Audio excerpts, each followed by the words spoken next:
42 साल की ईमानदार सेवा के बाद रिटायर्ड अधिकारी ने लगाया उत्पीड़न का आरोप, वैध जमीन पर निर्माण रुकवाने की शिकायत।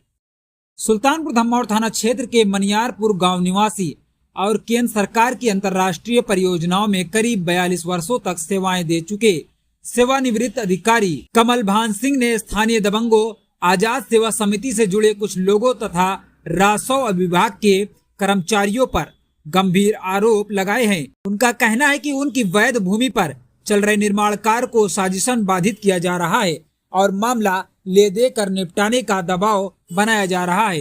पीड़ित के अनुसार मामले की जांच IGRS पोर्टल और राजस्व विभाग की टीम द्वारा की जा चुकी है, जिसमें निर्माण कार्य पूरी तरह से वैध पाया गया है।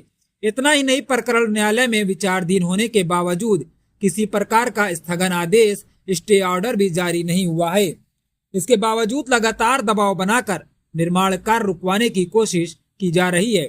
कमल भान सिंह का आरोप है कि कुछ लोग 20 से 25 समर्थकों के साथ निर्माण स्थल पर पहुंचकर मजदूरों को धमकाते हैं और झूठी शिकायतों में फंसाने की चेतावनी तक दे डालते हैं। उन्होंने कहा कि वृद्धावस्था में उन्हें और उनकी पत्नी को मानसिक रूप से प्रताड़ित किया जा रहा है।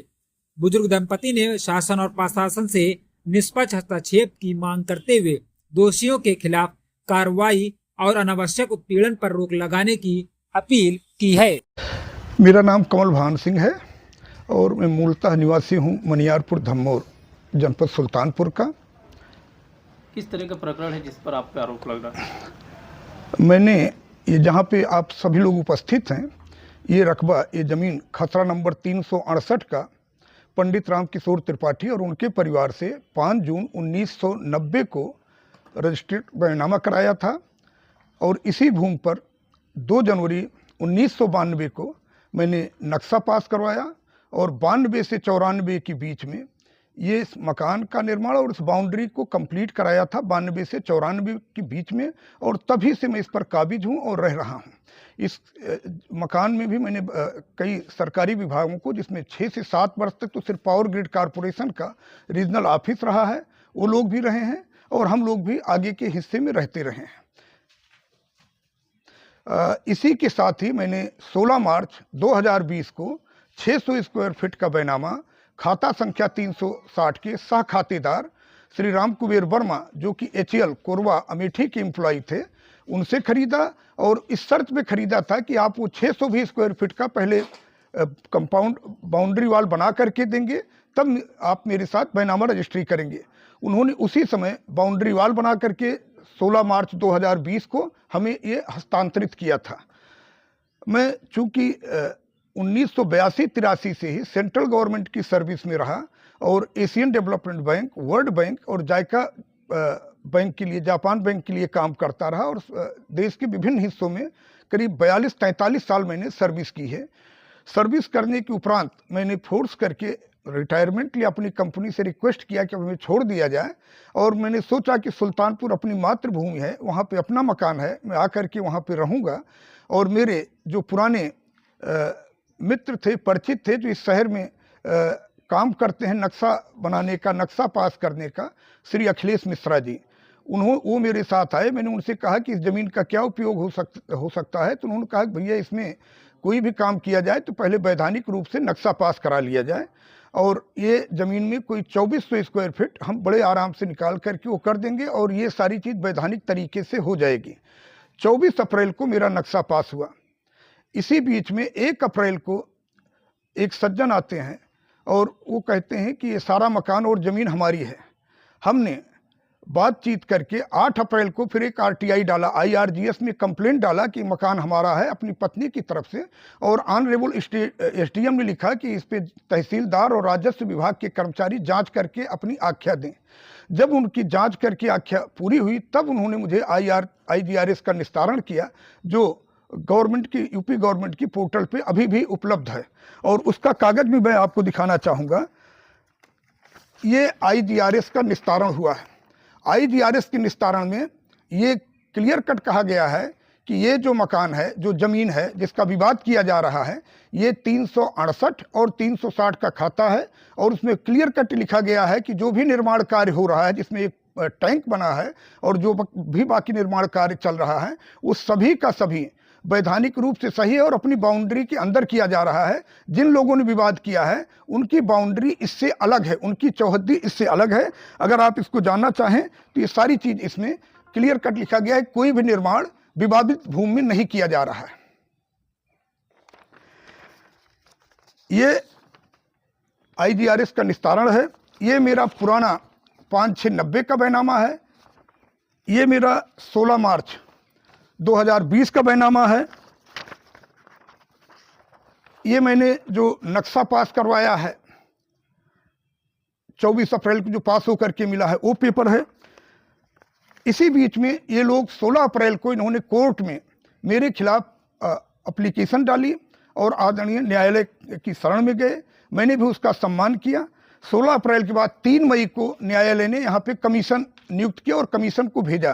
कमीशन ने अपनी फाइंडिंग ऑनरेबल कोर्ट को इस माध्यम से दी हुई है। इसी बीच इन्होंने 6 मई को कोर्ट में एक और एप्लीकेशन डाला कि इसकी त्वरित सुनवाई होनी चाहिए।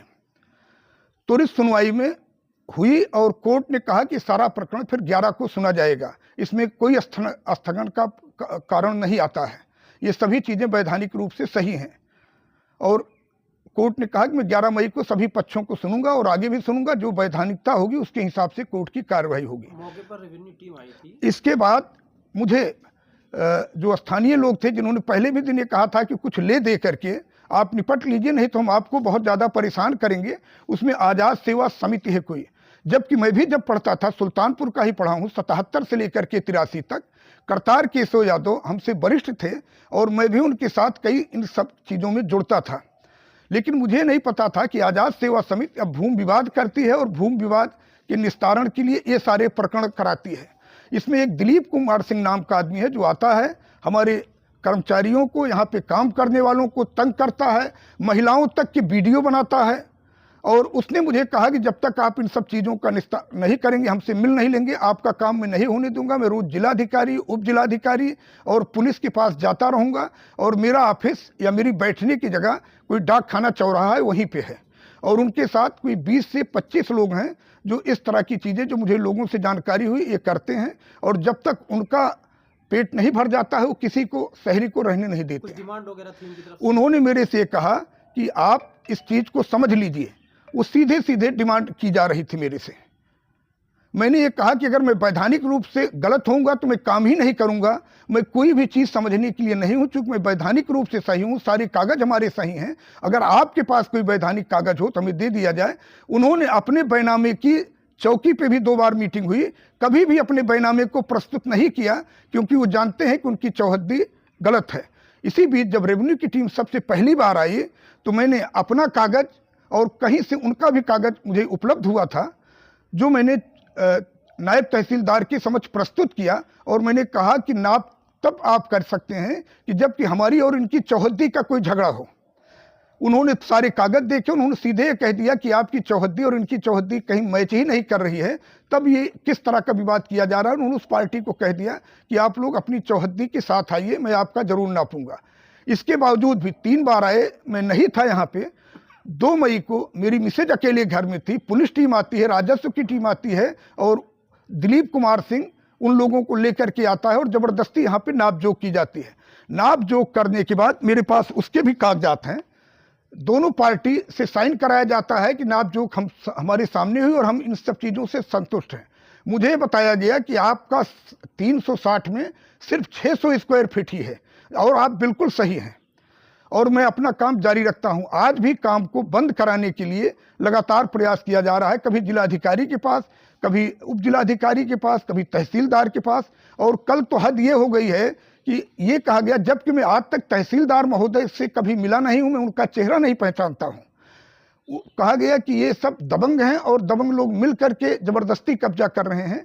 जिस चीज़ को मैं मानहानि के तौर पे देख रहा हूं और मैं इस चीज़ को कहीं न कहीं न्यायालय में ज़रूर ले जाऊंगा, क्योंकि मुझे और मेरी पत्नी की मानसिक उत्पीड़ना की जा रही है। मेरे बच्चे बड़े हैं, बाहर हैं और बड़े पद पर पदस्थ हैं, चूंकि इस देश के बाहर हैं और वो अपनी अर्निंग से इस देश को कुछ न कुछ दे रहे हैं। तो मुझे बहुत ही पीड़ा हुई है और मुझे उन लोगों से भी पीड़ा हुई है जो इस तरह की पत्रकारिता करते हैं। और एक ही पक्ष की बात मैंने कल भारत समाचार पे उनको ट्वीट के माध्यम से, सारी माध्यम से जानकारी दी है कि ये मामला वैधानिक है और इसमें अनावश्यक रूप से दबाव बना करके हस्तक्षेप न किया जाए। शासन प्रशासन से क्या आप चाहते हैं? शासन प्रशासन से हम ये चाहते हैं कि जब मामला न्यायालय के विचाराधीन है और दोनों पार्टी वहां पे पहुंच गई हैं, तो वो जबरदस्ती दबाव न बनाया जाए, मेरे काम को रोका न जाए। चूंकि मैं, अगर कोर्ट आदेश करेगा तो मैं वो व्यक्ति हूं, जब तक मेरा नक्शा नहीं पास हुआ है मैंने एक भी ईंट नहीं रखी है। जब मैं वैधानिक रूप से सही हो गया, IGRS और नक्शा पास होने के बाद, तभी मैंने काम शुरू किया है। 1992 में आप लोग पता कर सकते हैं कि लक्ष्मणपुर मोहल्ले में अगर किसी ने नक्शा पास करवाया होगा तो श्रीमती बिंदु सिंह पत्नी कमलभान सिंह हैं, जबकि उस समय विनियमित क्षेत्र का ऑफिस फैजाबाद होता था। तब भी मैंने ईंट तभी रखी है जब विनियमित क्षेत्र से मुझे नक्शा पास हुआ मिला है। आप अभी भी रिकॉर्ड में चेक कर सकते हैं, 2/1/92 का मेरा नक्शा पास हुआ था। इस बार भी 24 अप्रैल 2026 को जब मेरा नक्शा पास हुआ है, जो टीम काम कर रही है, मैंने उसको कहा कि अब आप लोग अपनी टीम फिर से शुरू कीजिए, और उन्होंने यहाँ 27-28 अप्रैल के बाद ही कोई मूवमेंट हुआ है। मेरा ये कहना है कि जो प्रशासन है वो बिना दबाव में आए हुए जो वैधानिक पक्ष है उसको समझे, और हमारे जैसे सीनियर सिटीजन का जो सेंट्रल गवर्नमेंट को अच्छा टैक्स भी देती है, जिसके टैक्स के दम पर ही चलती है शासन प्रशासन, वो न्याय करे और निष्पक्ष रहे, दबाव में ना आए।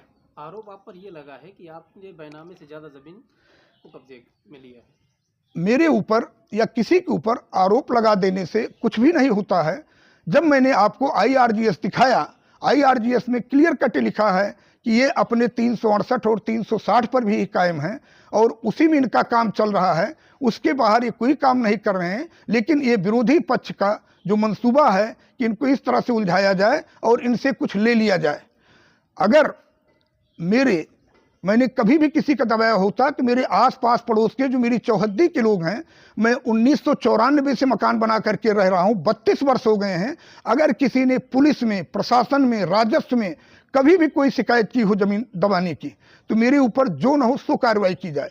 लेकिन जो पार्टी मुझे परेशान कर रही है, जो मेरे से किसी भी तरीके से धनादोहन करना चाह रही है, अगर उस पर मेरे ऊपर कोई कार्रवाई की जाएगी तो ये न्याय नहीं होगा। क्या आपको लगता है कि आप पर दबाव बनाकर आपसे जबरन वसूली करने का प्रयास किया जा रहा है? लगातार दिलीप कुमार सिंह, आजाद सेवा समिति और उसके लोग, जिसमें एक सरकारी कर्मचारी भी है और आजाद सेवा समिति से जुड़े हुए कुछ राजनीतिक बड़े लोग हैं, मुझे ये फीलिंग दी जा रही है कि जब तक मैं ये चीज नहीं कर दूंगा, मुझे इस तरह से पीड़ित किया जाता रहेगा। मैं, चूंकि वो सरकारी कर्मचारी हैं, यहाँ पे नाम नहीं लेना चाहूँगा, लेकिन वो आज़ाद सेवा समिति से जुड़े हुए हैं और वो एक बड़े राजनीतिक पार्टी के सांसद से भी जुड़े हुए हैं। जब भी होता है, कई बार उनकी मोटरसाइकिल पर बैठ करके, कभी ये सारी चीज़ें करती। मुझे आज़ाद सेवा समिति से कोई शिकायत नहीं थी, लेकिन आज़ाद सेवा समिति ने जो जनहित का कार्य छोड़ करके ये सारी चीज़ें की हैं, ये उचित नहीं है।